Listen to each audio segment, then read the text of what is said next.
Sir মন্ত্রী দুজনের মধ্যে মারপিট লাগি যাব স্যার মাজত পুলিশ দি দিয়ক স্যার পুলিশ দি দিয়ক দুজনের মধ্যে মারপিট লাগি যাব স্যার পীযুষ হাজৰিকা আৰু চন্দ্ৰমোহন পাটোৱাৰীৰ মাজত মাজত পুলিচ দি দিয়ক স্যাৰ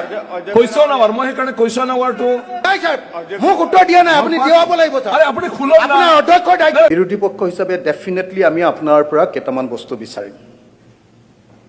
আমি বিচৰা বস্তুটোৱে হ'ল ডেফিনেটলি নিৰপেক্ষতা আমি দেখিছোঁ যে ভাৰতৰ সংসদীয় ইতিহাসত যিসকল অধ্যক্ষ হৈছে সেই অধ্যক্ষসকলে বিশেষ ধৰণৰ যিকেইজন আটাইতকৈ গোটেই ভাৰতীয় সংসদীয় ইতিহাসৰ আটাইতকৈ উজ্জ্বলতম অধ্যক্ষ সেই অধ্যক্ষকেইজনে বিশেষভাৱে আমি দেখিছোঁ যে তেখেতসকলৰ জীৱন পৰিক্ৰমা সঁচাকৈ এটা নিৰপেক্ষ ধ্যান ধাৰণাৰ ওপৰত প্ৰতিষ্ঠিত সেইকাৰণে অধ্যক্ষ পদটো সম্পৰ্কে ব্ৰিটিছ সংসদত এটা বাক্য আছে আমাৰ গোটেই পৃথিৱীৰে সংসদবিলাকৰ পিতৃ সংগঠন হিচাপে চোৱা বা মাতৃ সংগঠন হিচাপে সংসদ হিচাপে চোৱা ব্ৰিটিছ সংসদৰ এটা বাক্য আছে যে the speaker represents the house itself স্পিকাৰজনে অকল হাউচকহে ৰিপ্ৰেজেণ্ট কৰে তেখেতে আন কোনো ব্যক্তি কোনো দল কোনো সংগঠন বা অন্য কোনো পাৰ্টিক কেতিয়াও ৰিপ্ৰেজেণ্ট নকৰে আৰু সেইকাৰণে আমি দেখিছিলোঁ যে ভাৰতবৰ্ষৰ লোকসভা যেতিয়া প্ৰতিষ্ঠা হৈছিলে প্ৰথমজন লোকসভাৰ যিজন স্পিকাৰ আছিলে জি.ভি. মাভলেংকাৰ তেখেতে আনকি জৱাহৰলাল নেহৰুৰ সন্মুখতো জৱাহৰলাল নেহৰুক ভাৰতবৰ্ষৰ ভিতৰত এতিয়ালৈকে চোৱা চাগে আটাইতকৈ প্ৰভাৱশালী প্ৰধানমন্ত্ৰী আছিলে তেখেতৰ সন্মুখতো আনকি নিৰপেক্ষতা ইমান ষ্ট্ৰিক্টকৈ মেইনটেইন কৰাইছিলে যে গোটেই ভাৰতবৰ্ষৰ সংসদীয় ইতিহাসত তেখেতৰ নামটো সেইকাৰণে সদায় স্পিকাৰ বুলি ক'লে তেওঁৰ নামটোৱে এক নম্বৰত সদায় উঠে তাৰপাছত দ্বিতীয় যিজন স্পিকাৰ হৈছিলে সেই স্পিকাৰজনৰ নাম আছিলে নীলম সঞ্জীৱ ৰেড্ডী নীলম সঞ্জীৱ ৰেড্ডীয়ে 1967ত যেতিয়া স্পিকাৰ নিৰ্বাচিত হৈছিলে তেখেতে লগে লগে তেওঁৰ নিজৰ ৰাজনৈতিক দলটো কংগ্ৰেছৰ পৰা পদত্যাগ কৰিছিলে আৰু তেওঁ ঘোষণা কৰিছিলে যে সকলো অধ্যক্ষই নিজৰ দলটোৰ পৰা পদত্যাগ কৰা উচিত আৰু সেইকাৰণে আমি দেখিছিলোঁ যে ভাৰতবৰ্ষত এটা সংসদীয় পৰম্পৰাত এটা নিৰপেক্ষ এটা বস্তুনিষ্ঠ ডিবেট সেইবিলাক সংসদত উত্থাপন কৰিবলৈ সুযোগ লাভ কৰিছিলে বিৰোধীসকলেও যিটোৱে গণতন্ত্ৰ সঁচাসঁচিকৈ শক্তিশালী কৰিছিলে আমাৰ অসমৰ যিখন আপোনাৰ বিধানসভা আছিলে বিধানসভা মানে অসম ষ্টেট হোৱাৰ আগতে অসম যেতিয়া প্ৰভিন্স আছিলে অসম প্ৰভিন্স হোৱাৰ সময়খিনিত আচলতে অধ্যক্ষ হোৱাৰ কামটো আটাইতকৈ টান কাম আছিল তাৰ কাৰণটো আছিলে যে এহাতেদি গোটেই অসমৰ ভাৰতৰ স্বাধীনতা সংগ্ৰামৰ নেতৃত্ব লৈছিলে কংগ্ৰেছে কিন্তু চৰকাৰ কৰিছিলে মুছলিম লীগে গতিকে সেই পৰিস্থিতিত মানে বাবু বসন্ত কুমাৰ দাস তেখেতে মানে বিধানসভা মানে সেই সময়ত প্ৰভিন্স বুলি কৈছিলে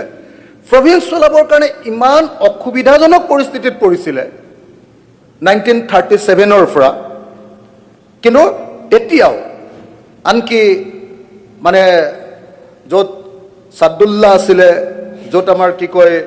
পিছত যে বাংলাদেশলৈ গুচি গৈছিলে কি নাম আমাৰ কৃষক নেতাজন বাংলাদেশলৈ গুচি গৈছিলে ভাসানী আছিলে য'ত আমাৰ ভাৰতৰ স্বাধীনতা সংগ্ৰামৰ নেতৃবৰ্গ গোপীনাথ বৰদলৈহঁতৰ লগত সাংঘাতিক ধৰণৰ বিতৰ্কৰ সৃষ্টি হৈছিলে তাতো আমি দেখিছিলোঁ যে বাবু বসন্ত কুমাৰ দাস দেৱেশ্বৰ শৰ্মা আৰু লক্ষেশ্বৰ বৰুৱা এই তিনিজনে 1937 to 46লৈকে এই সময়খিনিত সাংঘাতিক ধৰণৰ এটা নিৰপেক্ষ ভূমিকা পালন কৰিছিলে এতিয়া এজন অধ্যক্ষ মই আপোনাৰ আজি যেতিয়া আহিছিলোঁ তেতিয়া মই চাই আছিলোঁ বিভিন্ন এছেবিলাক পঢ়ি আছিলোঁ যে এজন ভাল অধ্যক্ষক কাক কয় এজন ভাল অধ্যক্ষ বুলি মানুহে কাক মানি লয় তেতিয়া দেখা গৈছিলে যে ভাল অধ্যক্ষ হ'বৰ কাৰণে 1 নম্বৰটো নিৰপেক্ষতা, কিন্তু ক্ৰিটিকেলি চাওঁতে দেখা গৈছিলে যে 3টা বস্তু ভাল অধ্যক্ষৰ ক্ষেত্ৰত দেখা দিয়ে। এটা হ'ল যে গণতান্ত্ৰিকভাৱে সিদ্ধান্ত তেওঁ গ্ৰহণ কৰাৰ পূৰ্ণ তেওঁৰ ক্ষমতা থাকে নে নাথাকে। এখন গুৰুত্বপূৰ্ণ বিল, খুব গুৰুত্বপূৰ্ণ, কিন্তু চৰকাৰী পক্ষই বিচাৰে যে সেইখন বিতৰ্ক নোহোৱাকৈ পাছ হৈ যাব লাগে, আৰু চৰপক্ষ পক্ষই পাৰেই যে তেওঁলোকৰ বহুত সংখ্যাগৰিষ্ঠতা আছে, কিন্তু অধ্যক্ষজনে সেইটোক হ'বলৈ নিদি সেই বিধেয়কখনৰ ওপৰত, প্ৰত্যেকখন বিধেয়কৰ ওপৰত, গুৰুত্বপূৰ্ণ বিধেয়কৰ ওপৰত বিতৰ্ক কৰিবলৈ সুযোগ প্ৰদান কৰে। সেইজনক নাম্বাৰ 1 ভাল অধ্যক্ষ বুলি বিভিন্ন ধৰণৰ এছেবিলাকত কোৱা মই দেখিবলৈ পাইছোঁ। 2 নম্বৰ, যিকোনো বিধেয়ক সংসদত গ্ৰহণ কৰোঁতে বা বিধানসভাত গ্ৰহণ কৰোঁতে ভইচ ভোটত পাছ কৰাই দিলে নে একচুৱেলি আমাৰ ইয়াৰ যিটো ভোট বুলি কয়, কি বুলি কয় এইটো, ডিভিজনলৈ পঠিয়ালে, এইটো এটা এজন অধ্যক্ষৰ ভাল নে বেয়া, কিমান ভাল তাক লক্ষ্য কৰাৰ কাৰণে এইটো এটা অত্যন্ত গুৰুত্বপূৰ্ণ মাপকাঠি। সাধাৰণতে চৰকাৰী পক্ষই বিচাৰে যে নাই ভইচ ভোটতে পাৰ হৈ গুচি যাওক। আৰু তৃতীয় যিটো বস্তু মাপকাঠি ৰূপে চোৱা হয় ভাল অধ্যক্ষৰ, সেইটো হ'ল দল ত্যাগ বিৰোধী আইনখন প্ৰয়োগ কৰোঁতে কিমান দেৰি কৰি মানুহখিনিক বচাই দিলে, নে একচুৱেলি সঠিক সময়ত সঠিক সিদ্ধান্ত লৈ কামটো কৰি পেলালে। এই 3টা মাইলষ্টন হিচাপে ভাৰতবৰ্ষৰ সংসদীয় ইতিহাসত এজন সংসদীয় ভাল অধ্যক্ষ হয় নে নহয় সেইটো প্ৰমাণিত কৰা যায়। গতিকে 4টা বস্তু, এটা হ'ল দল নিৰপেক্ষতা, অৰ্থাৎ সঁচি এজন অভিভাৱক হিচাপে সকলোকে সমান অধিকাৰ প্ৰদান কৰা, বিৰোধী পক্ষ আৰু শাসক পক্ষ, আৰু বাকী 3টা, এইকেইটাই হ'ল এজন ভাল অধ্যক্ষৰ লক্ষণ। আৰু মই আশা কৰিম আপুনি অসমৰ সংসদীয় ইতিহাসত এজন প্ৰকৃত ভাল অধ্যক্ষ হিচাপে কাৰ্যনিৰ্বাহ কৰিব, সদনখন আগবঢ়াই লৈ যাব। নহয়, কোনজন গুৱাহাটীৰ বিধায়কে গুৱাহাটীৰ মূল সমস্যাবিলাক একদম জ্বলন্ত ভাষাত বিধানসভাত এনেকৈ উত্থাপন কৰিছিল যে পিছদিনা সেইটো হেডলাইন হৈছিলে। গুৱাহাটীৰ যিহেতু বিধায়ককেইজন শাসক পক্ষৰ হয়, তেওঁলোকে শাসক পক্ষৰ বিৰুদ্ধে বা ক'ব নোৱাৰে, সাধাৰণতে এইটো নহয় কিজানি, বহলভাৱে চাব বিচাৰো যে সাধাৰণতে ইয়াৰ আগৰবাৰ আৰু ইমান ভাল মেণ্ডেট এজন পাৰ্টিৰ কাৰণে, ইয়াতকৈ আৰু মেণ্ডেট ভাল হ'ব লগা একো নাই। ইয়াৰ আগতে উজনি অসমখন গোটেইখন মাত্ৰ কেইটামান মাত্ৰ মই পাহৰিলোঁ, মাত্ৰ 6টা আহপাই কংগ্ৰেছৰ হাতত আছিল, বাকীখিনি বিজেপিৰ হাততে আছিলে। গতিকে ইয়াৰ আগৰবাৰনো শিৱসাগৰ, ডিব্ৰুগড়, তিনিচুকীয়াৰ কথা কোনে উত্থাপন কৰিছিল বিধানসভাত? প্ৰশ্নটো সেইটো নহয়। মানে মই ভাবোঁ যে যিকোনো এজন বিধায়কে তেওঁ যেতিয়া শাসক পক্ষৰ হ'ব, তেওঁ যদি তেওঁৰ সমষ্টিটোত এটা সমস্যা আছেও, সেইটো বিধানসভাত মুকলিকৈ কোৱাতকৈ তেওঁ হয়তো এখন হেৰি পেলাই মুখ্যমন্ত্ৰীক জনাবলৈ বেছি বেলেগকৈ অলপ কৰিব, যাতে সেইটো মিডিয়ালৈ নাহে। মানে অসমত মৃণাল বিধানসভাত বিৰোধীৰ ভূমিকা বা বিদেশী বিধায়কে যিখিনি ভূমিকা লয়, তাতকৈ প্ৰধান ভূমিকা লয় তুমি যিটো কৈ আছা মিডিয়াই, সেইটো প্ৰিণ্ট মিডিয়া হওক, ইলেক্ট্ৰনিক মিডিয়া হওক, টেলিভিশ্যন হওক, আৰু আজিকালি এইটো অলেখ পৰ্টেল হৈছে, ছ'চিয়েল মিডিয়া হৈছে, এইটোহে এক ধৰণৰ বিৰোধীৰ ভূমিকা পালন কৰে। আৰু তাৰপিছত তুমি কোৱাৰ নিচিনা মৃণাল, আমাৰ ভৱিষ্যতটো এতিয়া অসম বিধানসভাটো বাদ দিয়া, ভাৰতৰ সংসদো নহয়, এতিয়া আমাৰ ভৱিষ্যতটো 2টা জেগাত নিৰ্ভৰ কৰে। এটা হ'ল কেলিফৰ্ণিয়াৰ টেক কোম্পানীকেইটা, বিগ ডাটা কোম্পানীকেইটা, আৰু এটা হ'ল হৰমুজ প্ৰণালীৰে জাহাজখন পাৰ হৈ আহিব নে নাহে। ইৰাণ আৰু ট্ৰাম্পৰ যুদ্ধখন শেষ হ'ব নেকি, জাহাজখন আহিব নেকি? কাৰণ যেনেকৈ আমি জানো যে ইউৰিয়াটো এটা পেট্ৰলিয়াম প্ৰডাক্ট, গেছ ক্ৰেক কৰি পেলাই ইউৰিয়া বনায়। তুমি কোৱাৰ নিচিনাকৈ যদি ইউৰিয়া নাহে, ভাৰতৰ খেতি কি হ'ব? যদি ভাৰতৰ খেতি নহয়, তুমি কোৱাৰ নিচিনাকৈ যদি 40-50 নকওঁৱেই, মই যদি 20% যদি উৎপাদন কমি যায়, বজাৰত কি অৱস্থা হ'ব? গতিকে মই নাভাবোঁ, মই অসম বিধানসভাত আজি প্ৰথম দিন মই 126জন বিধায়ককে অভিনন্দন জনাইছোঁ। বিশেষকৈ আমি হেৰিৰ কথা, তামিলনাডুৰ কথা কৈ আছোঁ। একে সময়তে কিন্তু হিমন্ত বিশ্ব শৰ্মাকো মই সমানে কৃতিত্ব দিওঁ। কিন্তু তেওঁ এজন সন্মুখৰ পৰা নেতৃত্ব দি পেলাই আজি 102খন আসনৰ আনিছে অসমৰ ইতিহাসত প্ৰথমবাৰ নেকি এইটো Absolutely. 126ৰ 102খন গতিকে হিমন্ত বিশ্ব শৰ্মাকো তেওঁৰ এই বিজয়ৰ বাবে মই অভিনন্দন জনাইছোঁ মই ব্যক্তিগতভাৱে সুখী তেওঁলোকৰ লগত মোৰ বিস্তৰ ৰাজনৈতিক বিভেদ আছে কিন্তু তেওঁক ব্যক্তিগতভাৱে তেওঁৰ সাফল্যত মই সুখী অনুভৱ কৰোঁ গতিকে মই অভিনন্দন জনাইছোঁ কিন্তু সমস্যাটো হ'ল কি বিনাল এই কণ্ট্ৰল এতিয়া যিবিলাক সমস্যা উদ্ভৱ হ'ব সেইবিলাক বিধানসভাত গুৱাহাটীৰ কৃত্ৰিম বানটোৱেই নোৱাৰোঁ আমি সমাধান কৰিব আৰু ইৰাক আৰু আমেৰিকাৰ যুদ্ধ আজিৰ তাৰিখত আমি যিটো অৱস্থা হৈছে আমি নাজানো আমাৰ অলৰেডি 2,06,000 কোটি শেহতীয়া ৰিজাৰ্ভ বেংকৰ মতে আমাৰ এতিয়া 2,06,000 কোটি টকা ধাৰ আছে আমি বছৰত প্ৰায় 20,000 কোটি টকা আমি হেৰি দিব লাগিব EMI দিব লাগিব আমাৰ এইটোৰ পৰিমাণ এতিয়া প্ৰায় GDPৰ প্ৰায় 28% আমাৰ বৃদ্ধি পাইছে আমাৰ ডেপটো আৰু যদি এই ধৰণৰ সমস্যা বাঢ়ে যদি কেন্দ্ৰীয় চৰকাৰৰ যিমানে বজাৰত বিক্ৰী কমিব সিমানে GST কমিব অসম চৰকাৰৰ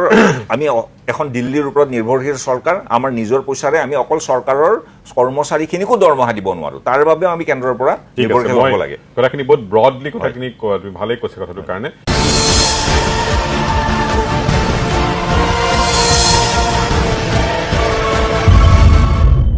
জয়ন্ত গোস্বামী তাৰপিছত যাম সঞ্জিত বৰদলৈ জয়ন্ত গোস্বামী এইখন বিধানসভাতকৈ আৰু ভাল বিধানসভা চৰকাৰী পক্ষৰ বা বিজেপি দলৰ কাৰণে হ'ব নোৱাৰে মানে in terms of the margin ৰাইজে বিপুল ভোট নাম্বাৰ্ছ বিপুল ভোটেই নহয় 3টা চিটক বাদ দিলে বাকীবিলাক এভাৰেজ 45,000 ভোটত জিকিছে সেইটো আৰু কম ডাঙৰ কথা নেকি তাৰপিছত হিন্দু মুছলমান শাসকটো পুৰা হিন্দু অপজিশ্যনটো মুছলমান এইবোৰ কৰিবই নালাগে তোমালোকে একো কেম্পেইন নকৰাকৈ তোমালোকে নাহিলেও অহাবাৰ তোমালোকে অতি কম 80খন চিট এতিয়াই পাব পাৰি ক'ব পাৰি যিমান বেয়া কৰিলোঁ তেনে অৱস্থাত মই চব বাদ দিছোঁ পলিটিক্সৰ কথা কোৱা নাই অপাৰেশ্যনেলাইজ তুমি তোমাৰ সমষ্টি তুমি গোলাঘাটৰ পৰা একদম টাউনত পৰা নে মই গোলাঘাট টাউন গোলাঘাট টাউন পৰা সমষ্টিটোৰ কিবা এটা কথা কৰিবৰ কাৰণে সাধাৰণতে কি কৰে আমি যিবিলাক দেখি আহিছোঁ বিধায়ক 5জন থাকে দেৰগাঁও বোকাখাট গোলাঘাট সৰুপথাৰ আৰু খুমটাই তেতিয়া যদি 5জনৰ এজন বিৰোধী থাকে 5টাই সেই বিৰোধীযোগ্য এটা প্ৰশ্ন সুধিলে না বস্তুটো উঠি আহে ওপৰলৈকে ডিবেট হয় ৰাজ্যখনৰ কাৰণে বা জিলাখনৰ কাৰণে ভাল হয় এই গোটেই কাৰবাৰটো মই ইনডাইৰেক্টলি সুধিছোঁ এইবাৰ বিধানসভাৰ যিটো প্ৰাসংগিকতা কাম কৰাৰ যিটো চেষ্টা কৰিবটো ক'ৰবাত নহয় ক'ৰবাত লেক অফ অপজিশ্যনৰ কাৰণে আগৰবাৰো নাছিলে বাৰু অলপ অসুবিধা হ'ব নেকি মৃণাল দা কথাটো এনেকুৱা যে সেইটো আপুনি যিটো কথা কৈছে এইটোত এটা ট্ৰেডিশ্যনেল পলিটিক্স আছিলে অসমত বা ভাৰতবৰ্ষত কিন্তু ভাৰতীয় জনতা পাৰ্টীয়ে 2016 চনত যেতিয়া চৰকাৰ প্ৰথম গঠন কৰিছিলে মূলত দুটা কথাক লৈ পেলাই চৰকাৰলৈ আহিছিলে এটা হৈছে অসমীয়া মানুহৰ ভৱিষ্যত সুৰক্ষাৰ প্ৰদান কৰা আৰু দ্বিতীয়তে উন্নয়ন এই দুটা কথা আছিলে আমি খুব নিৰাশাত ভুগি আছিলোঁ আৰু প্ৰশাসনিক অত্যন্ত বেমেজালি দুৰ্নীতি এইটো নিৰাশাত আছিলোঁ 2016 চনত প্ৰথমবাৰ যেতিয়া ভাৰতীয় জনতা পাৰ্টীৰ চৰকাৰ আহিলে তেতিয়া প্ৰথম প্ৰশাসনিক সংস্কাৰত গুৰুত্ব দিয়া হ'ল APSCৰ সংস্কাৰৰ পৰা আদি কৰি আপুনি যদি চাই সেই থানাখনো নিৰ্মাণ কৰাৰ কাৰণে ব্যৱস্থা কৰা হ'ল সেই প্ৰতিটো প্ৰশাসনিক স্তৰক যাতে সুন্দৰভাৱে লৈ যাব পৰা যায় এটা নিকা প্ৰশাসনিক ব্যৱস্থা কৰিবৰ কাৰণে ডিজিটেলাইজ কৰিবৰ কাৰণে ব্যৱস্থা কৰা হ'ল পৰৱৰ্তী 2021 চনত ডক্টৰ হিমন্ত বিশ্ব শৰ্মা ডাঙৰীয়াই যেতিয়া নেতৃত্ব ল'লে ভিজনেৰী লিডাৰশ্বিপ আমি যোৱা সময়ছোৱাত দেখিলোঁ অসমৰ ভৱিষ্যত সুৰক্ষিত কৰাৰ কাৰণে আৰু একে সময়তে উন্নয়নৰ কাৰণে আৰু গোটেই প্ৰশাসনৰ যি প্ৰক্ৰিয়াটো এই প্ৰক্ৰিয়াটো এটা সুচল কৰিবৰ কাৰণে চেষ্টা কৰা হ'ল ইভেন আপুনি যদি চাই প্ৰত্যেকটো ক্ষেত্ৰতে এটা ডিজিটেলাইজ ব্যৱস্থা আৰু চেষ্টা কৰিলে আৰু যাৰ ফলত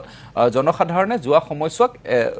অফিচত খুব বেছি লাইন পাতি নাথাকিও ঘৰতে বহি বা কম্পিউটাৰ চেণ্টাৰৰ পৰাই সকলো ধৰণৰ যোগাযোগ কৰি কাম কাজবিলাক কৰিব পৰা এটা পৰিৱেশ আহিলে দাদা এতিয়া কথা হ'ল এইটো মই গোলাঘাটৰ যিটো গতিকে মই দুটা কথা গোলাঘাটৰ কৈ লওঁ আপুনি যদি চাই যে আচলতে ভাৰতীয় জনতা পাৰ্টীৰ এজন দায়িত্বশীল বিধায়ক হিচাপে সৰুপথাৰ সমষ্টিৰ বিধায়ক বিশ্বজিৎ ফুকন ডাঙৰীয়াই আজি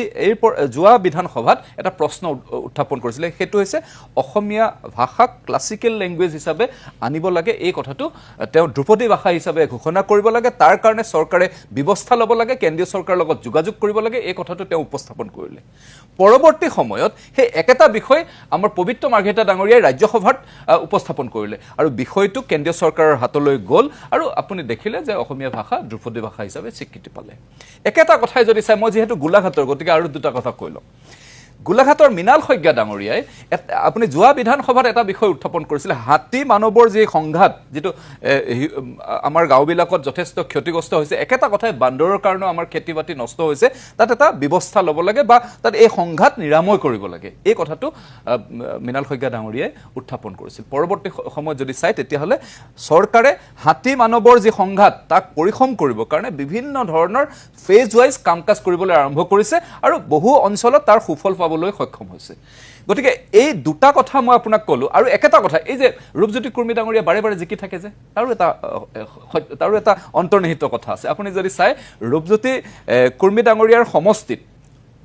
মানে এনেকুৱা নহয় যে 100% ৰাস্তা ভাল হৈ গ'ল, মই এইটো কোৱা নাই দেই, কাৰণ ৰাস্তা অজস্ৰ ৰাস্তা আৰু গতিকে 100% ভাল হৈছে বুলি মই কোৱা নাই, কিন্তু তথাপিতো মই কৈছোঁ ৰূপজ্যোতি কুৰ্মী ডাঙৰীয়াই বিধানসভাৰ বাহিৰে ভিতৰে সমষ্টিটো তেওঁ ইভেন আন্দোলন, ৰাস্তাৰ কাৰণে তেওঁ আন্দোলনতো বহি দিয়ে, তেওঁ নিজে তাক আগভাগ লয় আৰু একেটা কথাই বিধানসভাত তেওঁ সন্মুখত মন্ত্ৰী কোন আছে সেইটো নাচায়, তেওঁ সাজুৰে বিষয়টো উত্থাপন কৰে। একেটা কথাই যদি চোৱা যে পদ্ম হাজৰিকা ডাঙৰীয়াৰ যদি যোৱা সমস্যা ইৰোচনৰ কাৰণে তেওঁৰ সমষ্টিত বা এই উত্তৰ অসমত বিভিন্ন ধৰণৰ যি খহনীয়াৰ কথা আছিলে, এই খহনীয়া কথা সাজুৰে উত্থাপন কৰিলে, যাৰ ফলত মন্ত্ৰীয়ে নিজেই গৈ তাত খহনীয়া ৰোধ কৰিবৰ কাৰণে পীযুষ হাজৰিকা ডাঙৰীয়াই পদ্ম হাজৰিকা ডাঙৰীয়াৰ লগত সেই অঞ্চলবিলাকলৈ গ'ল, পৰৱৰ্তী সময়ত তাত ব্যৱস্থা গ্ৰহণ কৰিলে। একেটা কথা মই আজি কওঁ, এই যে চক্ৰ গগৈ ডাঙৰীয়া, অলপ আগত আমি ভিজুৱেল দেখিছোঁ, তেওঁ যে লুইনজ্যোতি গগৈ ডাঙৰীয়া কিয় হৰুৱাব পাৰিলে জানে? মানে প্ৰফাইল যদি চোৱা যায়, চবেই ভাবিছিলে যে ডাঙৰ প্ৰফাইল বিগ শ্বট এজন গৈছে আৰু এজন উঠি অহা নেতা, তেওঁ হয়তো চক্ৰ হাজৰিকাক হৰাই দিব, এনেকুৱা এটা চবৰে এটা ধাৰণা হৈছিলে। চক্ৰ হাজৰিকা মানুহজন চক্ৰ গগৈ ডাঙৰীয়া মানুহজন যিহেতুকে হাই প্ৰফাইল এটা এটমছফিয়াৰত নাথাকে, তেওঁ কি কৰে, তেওঁৰ গোটেই বিধানসভাৰ এই যে তেওঁৰ সমষ্টিটো সাংঘাতিক ধৰণৰ খহনীয়া আছিলে, বিভিন্ন ব্ৰহ্মপুত্ৰৰ বিভিন্ন অঞ্চলৰ খহনীয়া আৰু তাতে সৰু বৰ কেইবাখনো নদীৰ খহনীয়া অঞ্চল আছিলে। এই খহনীয়া অঞ্চলবিলাক ৰোধ কৰিবৰ কাৰণে বিধানসভাত তেওঁ প্ৰশ্ন, আপুনি যদি চাই লিখিত প্ৰশ্নৰ উত্তৰ অধিকাংশই তেওঁ পাইছে এই ইৰোচনৰ কাৰণে, আৰু তাৰপিছতে পীযুষ হাজৰিকা ডাঙৰীয়াই সেই অঞ্চলবিলাকলৈ গৈ তাত অত্যন্ত শক্তিশালী ৰূপত মথাউৰি নিৰ্মাণ কৰিছে, যাৰ ফলত জনসাধাৰণে তেওঁ ভোটদান কৰিছে। এতিয়া মই এটা শেষত মই এটা কথা মই কৈ লওঁ, মই দুটা শেষ কৰি লওঁ। আৰু এটা কথা হ'ল কি যে সেইটোৱে যে এইখন আমাৰ বিধায়কসকলৰ, আপুনি এবাৰো চাব, আপুনি মোলৈ যিটো হোৱাটছআপ কৰিছিলে যে শোণিতপুৰৰ প্ৰশ্ন কোনে সুধিব, গোলাঘাটৰ প্ৰশ্ন কোনে সুধিব, শোণিতপুৰৰ প্ৰশ্ন আপুনি চাব যে আনগতৰ দিনত ঋতুপৰ্ণ শৰ্মাই সুধিব, এজন ভাল ডিবেটৰ, তেওঁ ভাল তাৰ্কিক, আপোনাৰ ইয়াতো বিভিন্ন সময়ত আহিছে, অত্যন্ত ভদ্ৰতাৰে তেওঁ কথাবিলাক উত্থাপন কৰে, গতিকে সুধিব, আপুনি চিন্তা কৰিব নালাগে। একেটা কথা গোলাঘাটৰ মই উদাহৰণ দিলোৱে। গতিকে এতিয়া কথাটো হ'ল এইটো যে আনহাতে যদি আপুনি বিৰোধীৰ কথাটো চাই, শিৱসাগৰৰ বিধায়ক হিচাপে প্ৰথমবাৰ জয়লাভ কৰিছিলে অখিল গগৈ ডাঙৰীয়া, প্ৰথম বিধানসভাত, মোৰ এতিয়াও মনত আছে। প্ৰশ্নটো কৰিছিলে ক'ৰ, এই চৰ অঞ্চল জনিয়াৰ প্ৰশ্ন কৰিছিলে, এতিয়াও মনত আছে, সেইটো সাংঘাতিক ধৰণৰ মিম হৈছিলে। শিৱসাগৰ বিধায়ক প্ৰথম প্ৰশ্নটো কৰিছিলে জনিয়াৰ, আৰু তেওঁক আৰু যোৱা সময়ছোৱাত আহিছিলে এটা বাক্যত শেষ কৰিলো মই। সঞ্জিত কুমাৰ বৰদলৈক মই ব্ৰেক হোৱাৰ আগতে মই 2 মিনিট সময় আগৰ পৰাই ৰখাই থৈছিলোঁ। সঞ্জিত, আমি এতিয়া ওৱান পাৰ্টি ডেমক্ৰেচিলৈকে আগবাঢ়ি গ'লোঁ, and this is a fantastic way of showing, য'ত আমি বেলেগ আৰু আশাবাদ দিয়াৰ সেইফালেতো আৰু নাই, জয়প্ৰকাশে অলপ এটা কথা কৰিব আৰু অখিলে গোটেইখন চলাব, এই জয়ন্ত কোৱাৰ নিচিনাকৈ চৰৰ পৰা একেবাৰে শদিয়ালৈকে আৰু চিঞৰ বাখৰটো হ'ব। তোমাৰ দৃষ্টিত আৰু ইয়াৰ জয়ন্ত গোস্বামী এইখিনি খুব কনভিনচিংলি কৈছে, আৰু হয় গোটেইখিনি কথা মই দেখিছোঁ। আৰু ঋতুপৰ্ণ শৰ্মাটো ডেফিনেটলি আৰু বহুত ভাল মানুহ, বহুতেই ভাল, খুমটাই বিধায়কৰ কথাও নকওঁ, এইবিলাকতো আৰু চবেই আজিকালি আশাই কৰে এনেকুৱা মোৰ বিধায়ক হওক বুলি। তোমাৰ দৃষ্টিত বিধানসভাখন কেনেকৈ চলিব অহা 5টা বছৰত? হয়, ধন্যবাদ। প্ৰথমতে মই ষষ্ঠদশ বিধানসভাৰ সমূহ সদস্যলৈ মই আন্তৰিক অভিনন্দন জনাইছোঁ। দ্বিতীয়বাৰৰ বাবে অসমৰ মুখ্যমন্ত্ৰী হোৱা মাননীয় ডক্টৰ হিমন্ত বিশ্ব শৰ্মাদেৱলৈও মই আন্তৰিক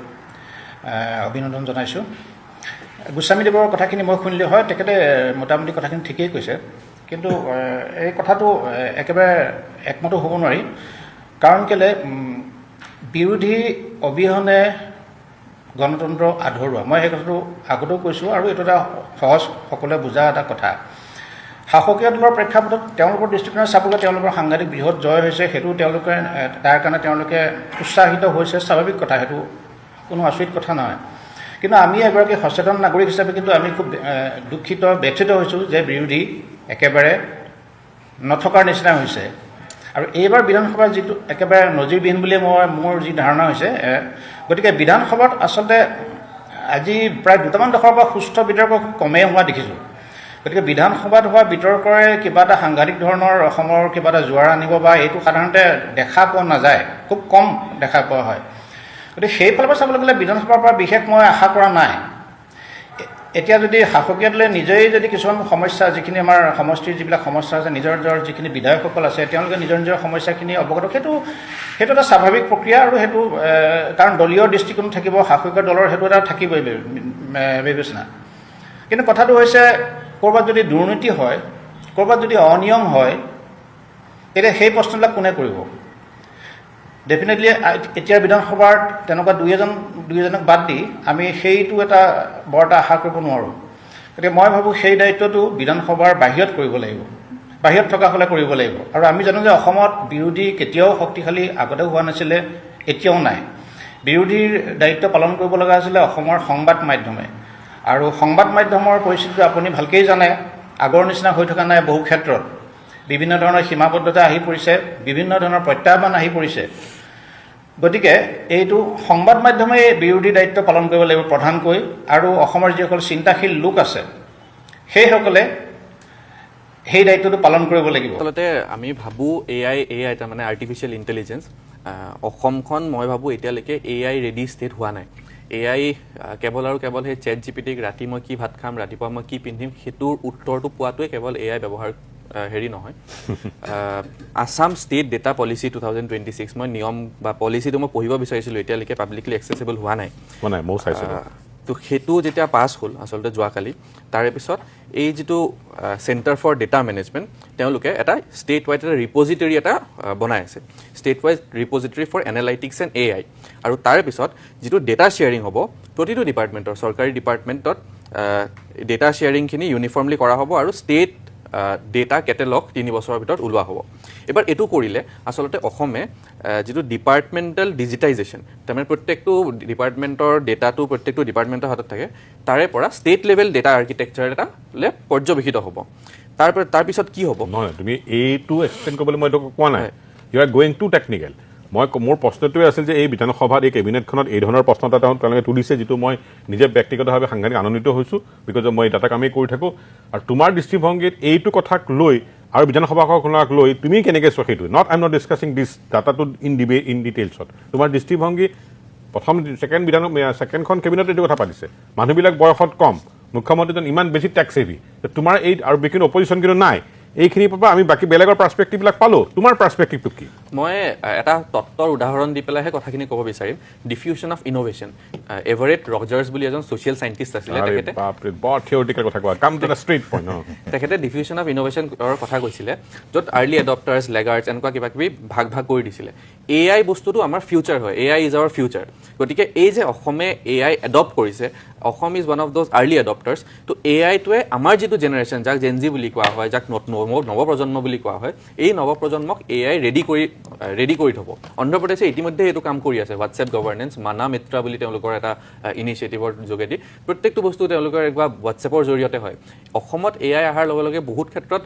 মই ভাবোঁ যে চৰকাৰী চাকৰি you are not being able to মই যি কথাৰ পাৰ্চপেক্টিভ তুমি এআই বা এআই পলিচিটো উই আৰ নট ডিছকাছিং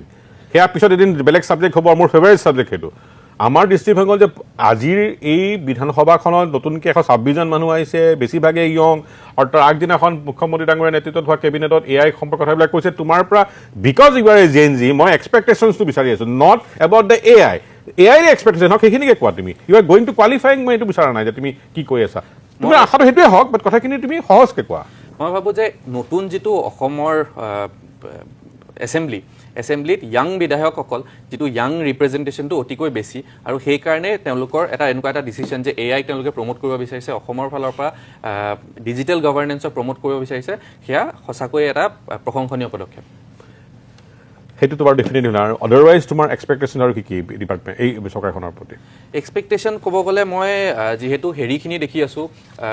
102টা বিধায়ক আছে কেৱল আৰু কেৱল চৰকাৰী পক্ষত আমি যেতিয়া স্কুল কলেজ বা ইউনিভাৰ্চিটিত ডিবেট কৰিছিলোঁ তেতিয়া ট্ৰেজাৰী বেঞ্চ আৰু অপজিশ্যন বেঞ্চ দুটা বেলেগ বেলেগ থাকে আৰু ট্ৰেজাৰী বেঞ্চ আৰু অপজিশ্যন বেঞ্চ মিলি পেলাই এটা খুব গঠনমূলক ডিবেট হয় এতিয়া চৰকাৰী পক্ষ বা আচলতে বিপক্ষৰ বিধায়ক নাই বুলিয়ে তেওঁলোকে হাত দাঙি দিব নোৱাৰে বেলেগ বেলেগ উপায় আছে RTI কৰিব পাৰে পাব্লিক ডেছবৰ্ড কিছুমান তেওঁলোকে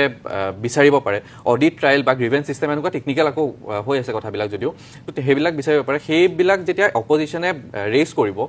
19 জনে বিধায়ক নাথাকক মানে তোমাৰ অপজিশ্যনৰ যিটো এটা প্ৰধানৰ কেৰেক্টাৰ হৈ গ'ল যদি অলমোষ্ট 80% চাৰমিয়া সেই এটা হৈ গ'ল টেগ তেনেকৈ এতিয়া সাধাৰণ জেনেৰেল বাকীখিনি মানুহে বিশ্বাসত নলয় প্ৰশ্ন এটা খুজিলে তেওঁ গুৰুত্ব নিদিব থাকিল অখিল গগৈ আৰু জয়প্ৰকাশ দাস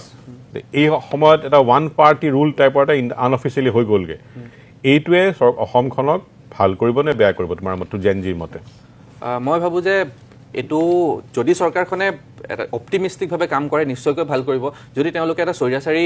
শাসন ব্যৱস্থাক প্ৰমোট কৰে তেতিয়াহ'লে সেই একপক্ষ এটা শাসন হৈ যাব আৰু তাৰে পিছত ডেমক্ৰেচি বুলি একো নাথাকিব ডেমক্ৰেচি মানে মই চৰকাৰত আছোঁ চৰকাৰত মই যি কৰিব বিচাৰোঁ মই সেয়াই কৰিব পাৰিম তাৰে বিপৰীতে যদি সেই ৰাইজৰ মেণ্ডেটটোক তেওঁলোকে সন্মান জনায় যে ইমানখিনি মানুহে আশা দেখুৱাইছে আমাৰ ওপৰত এতিয়া আমি ভাল কাম কৰিব লাগে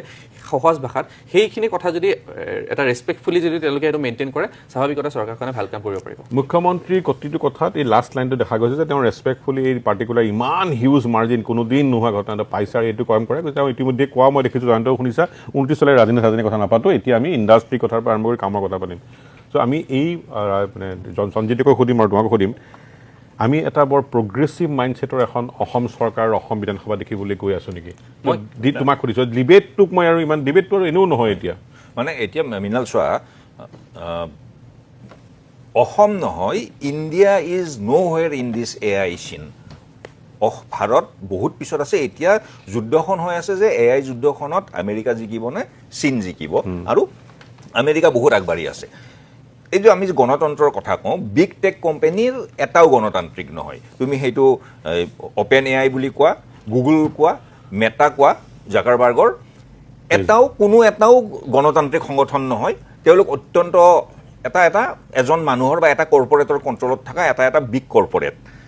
থিং ষ্টাৰ্টেড যেতিয়া আজি আমি 1991 চনত যেতিয়া নৰসিংহ ৰাও প্ৰধানমন্ত্ৰী হৈছিলে মনমোহন সিং যেতিয়া